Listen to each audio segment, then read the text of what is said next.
இந்த புத்தகத்திலேருந்து நான் கற்றுக்கிட்ட 3 பாடங்கள். நம்ம சம்பாதிக்கிற பணத்தில் ஒரு பங்கை நமக்காக சேர்த்து வைக்கணும் அப்படிங்கிறது. 10ல் ஒரு பங்கு நமக்காக சேமிக்கணும். அடுத்ததாக நம்ம சேமித்த பணத்தை எதுலையாவது இன்வெஸ்ட் பண்ணணும். ஆனால் அதுக்கு முன்னாடி அதை பற்றி முழுக்க முழுக்க நமக்கு தெரிஞ்சிருக்கணும். ஏன்னா கஷ்டப்பட்டு சேமித்த பணம் என்னன்னே தெரியாமல் ஏதோ ஒரு விஷயத்தில் இன்வெஸ்ட் பண்ணி மொத்தமாக போயிடுச்சுன்னா ரொம்ப கஷ்டமாக இருக்கும்ல. அதனால எதில் இன்வெஸ்ட் பண்ணுறோங்கிறத பற்றி முழுசாக தெரிஞ்சுக்கிட்டு அதை இன்வெஸ்ட் பண்ணணும். சேமிக்கிற பணத்தை அப்படியே பத்திரமா வச்சுருந்தீங்கன்னா பத்திரமா இருக்கும். ஆனால் நாட்கள் போக போக பணத்தோட வேல்யூ குறைஞ்சிடுறதுனால நம்மளோட சேமிப்புக்கு ஒரு அர்த்தம் இல்லாமல் போயிடும். அந்த பணத்தை நம்ம கரெக்டான விஷயத்தில் இன்வெஸ்ட் பண்ணும்போது அந்த பணம் நமக்காக குட்டி போடும். அது பெருக ஆரம்பிக்கும்.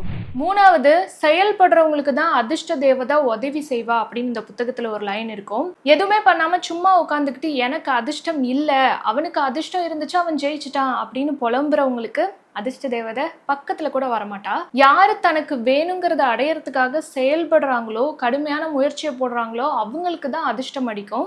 சிலர் அதிர்ஷ்டத்தை தப்பா புரிஞ்சுக்கிறாங்க. இந்த புக்ல அதை ரொம்ப அழகா எடுத்து சொல்லியிருந்தாங்க. இந்த பாயிண்ட் எனக்கு ரொம்ப பிடிச்சிருந்தது.